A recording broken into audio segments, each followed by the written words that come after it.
Hey YouTube, it's Tim, One Man Worship Band, coming back at you. In my previous video, you saw that we were working with the key of G and how, even though it looks like an algebra formula, it's not. It's actually just how you can make sense of the music. So what we're going to do now is we're going to look at a key that's a whole step up from where G is. So if G's here on the first string, 3rd fret, so A is right here. This is the root note A. All right. So if we want to play G positions and we want to go a whole step up, all we have to do on a guitar is take the capo and put it on the 2nd fret. This is a whole step. So you got to understand whole steps and half steps and all these other kinds of stuff, and that'll make sense for you when you understand all of these notes that are on this that are on the fretboard here. And really learning these first 2 strings is very important for learning that kind of, learning where those notes are and understanding how you can use your capo. So let me show you these chords. So here we have the familiar numbers, but we have some less than familiar chords perhaps. Now the key to this is that you can play every one of these chords without using a capo. It's fairly simple. And there's many people that do it, and it's not like it's a problem, and there's no issue with it. And I'm not saying that you can or you shouldn't or you should.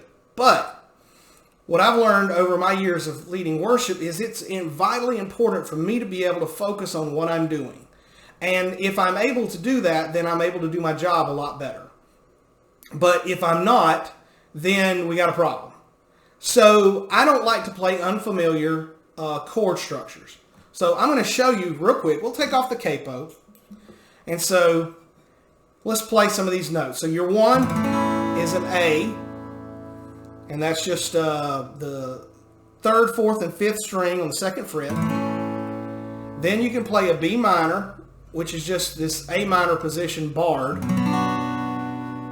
A over C, I usually play like this with my pinky over here on the C sharp on the 4th fret, 2nd string, which is a really nice sounding chord. Then your D, then your 5th is your E, excuse me. Then you can play your F sharp minor. Now I normally play it open, and I'll just play it like that. So I'm on the 4th string, 4th fret, 2nd string, 3rd string, and then the 4th string, I'm back here on the 2nd fret, and I'm just playing them open. And then an E over G, let me show you. What I normally do is come down here to the 4th, and I'll put this finger on the top, and I'll mute the 2nd string, and then I'll play these 2 strings, the 4th, the 3rd, and the 4th string,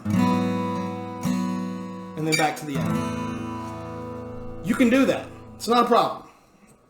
For me, it's a little tough, and I just don't like the way it sounds, and I don't like the way it plays. So guess what I'm going to do? I'm going to come back here to the 1, which I know is the G position. All right. So I can play G, B minor, A over C sharp, D, E, F sharp minor, E over G sharp, A. So you see, I just took what I already knew by learning those G chords and learning how they go, what their order is, and now I can do the same order, but now I'm playing in a different key. Now I'm playing in A, and there's a lot of songs that are in the key of A.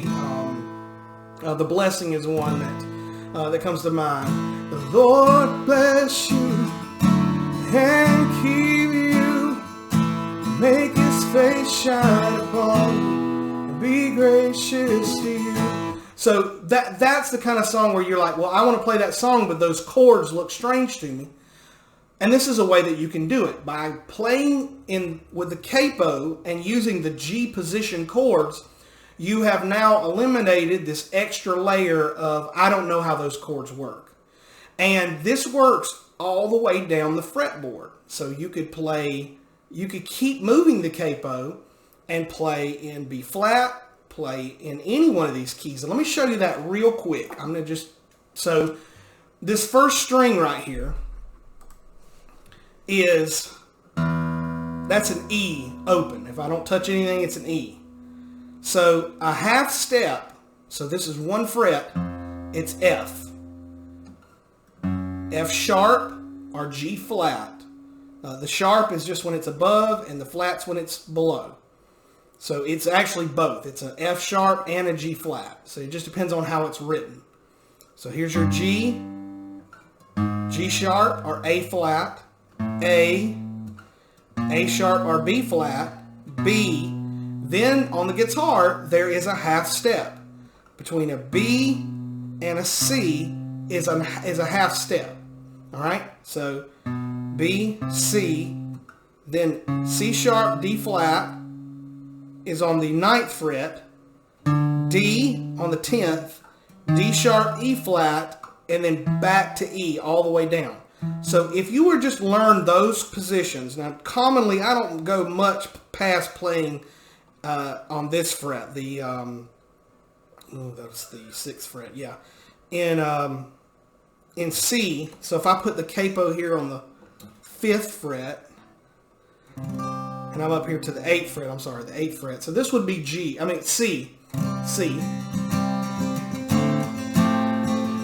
And if you go up much past this, you're going to start sounding like a mandolin, which I mean isn't terrible, but I mean it's just really not where you're supposed to be if you're the lead guitar, you're the lead guitar player and you're leading worship. You don't want to take it up much higher than that. So you see, using this, you can play songs in the key of G sharp, A flat, A sharp, B flat, B, and C, all by using the capo and these chords that I've shown you.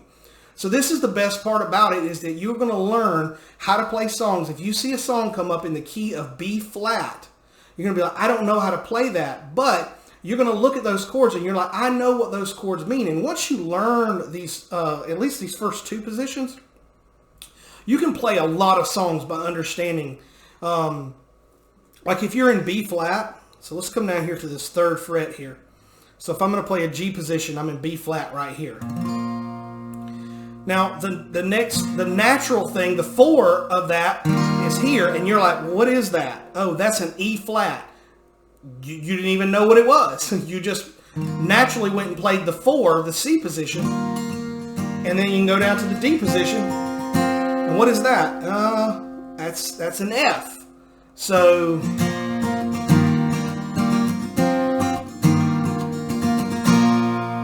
and you can play all of those notes without skipping a beat, and that will allow you to expand your ability to lead worship, to lead songs in keys that are comfortable for you and the congregation to sing in.